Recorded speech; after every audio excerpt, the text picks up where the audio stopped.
Deputy Catherine Connolly. Taoiseach, 7 years ago, over 7 years ago, you made a very good decision to bring in a policy for sustainable fishing within the 6 mile nautical zone, and the policy was to prohibit big boats over 18 metres from fishing in the 6 mile. Unfortunately, that was held invalid by the Court of Appeal on a very narrow ground. Back to basics, you went out in a consultation process to bring in another policy.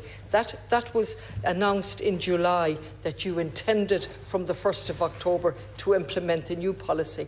I cannot see where the policy directive is. I want to welcome the decision has made to implement the new policy directive from the 1st of October, so that we will stop the unsustainable fishing of sprat.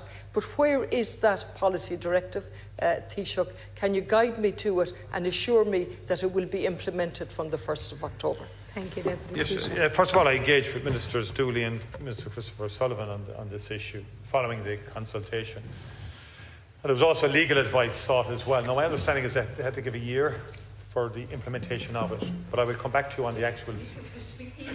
Deputy, it's not a back and I'll come back to you in terms of the specifics of what you've asked, in terms of the instrument or